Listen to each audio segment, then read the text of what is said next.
Escaping the Fires, Assessing the Impacts of the LA Fires by Kezia and Keira. How did the fires start?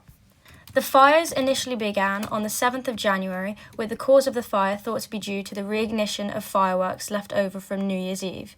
Before the fires started, in December 2024, LA County entered a modern drought status as there was heightened fire vulnerability due to the flammable vegetation after LA had experienced an unusually long dry season in late 2024.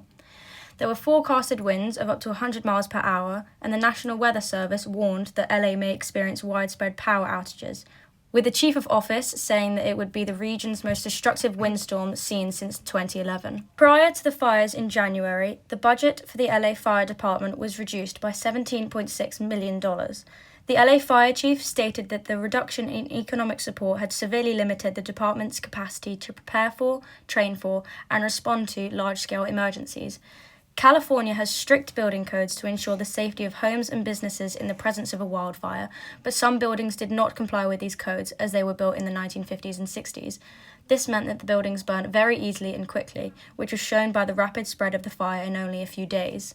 California also has an aging power system, with some wildfires in recent years being linked to the lack of management of the aging power grid in LA County.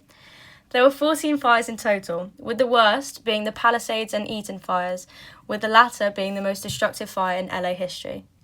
What were the impacts? Some initial impacts include 30 people being killed, 200,000 people being evacuated, and 500,000 were left without water or electricity.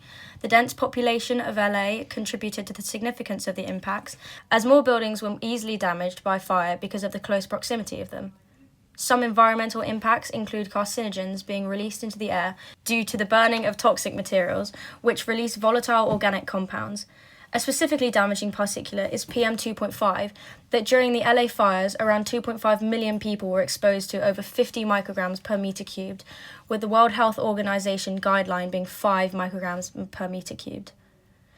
Economic impacts include the total property damages, which were estimated to be up to $53.8 billion, and the employment losses, which were around 50,000. The fires will also likely lead to price increase in insurance premiums and cause the increased cost of services, water, and electricity, which will in turn increase the cost of living for Californians. How might the impacts affect the Olympics? The 2028 LA Olympics is scheduled to start on July the 14th and run through to the 30th. The opening and closing ceremonies will take place at the LA Memorial Coliseum and Stadium in Inglewood. Pennsylvania State University professor Mike Dyson suggested that the Olympics should be moved back to Paris in 2028, when the 2024 Games were held. He feared that LA would not be able to rebuild infrastructure and the economy before the Games would come around. He stated that it would be a huge loss to the Californian economy and community, but they might not have been ready. With the University of California, Los Angeles, also known as UCLA, being the proposed destination for the Olympic Village, worries grew that it would be destroyed. This would mean that the infrastructure would have to be rebuilt to house around 15,000 athletes. Casey Wasserman, chair of the LA 2028 Organising Committee, thinks that the Olympics will actually help to speed up the rebuilding of the city in time for the Games. He hopes that with big names like Kendrick Lamar performing at the opening ceremony, the spotlight will be on the Games, which will help to increase tourism and generate income. He's confident that the Olympics will go ahead as planned and says that everyone loves a comeback story. How can the risks be mitigated in the future? The pressure release model is a model which explains how disasters occur due to the combination of the hazard with root causes, dynamic pressures, and unsafe conditions. Through the knowledge of causes, pressures, and conditions, countries can work to mitigate these risks to avoid future disasters like the LA fires. For the root causes, LA authorities could enforce land use policies and ensure all communities have the resources to respond.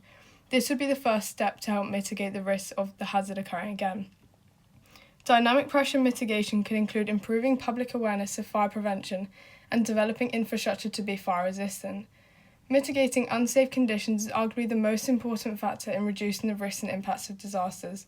This could be achieved through developing drill evacuation plans and zones and promoting safe living conditions made from the correct resources. Overall, applying situations to the pressure release model will likely mitigate the risks of hazards and prevent disasters.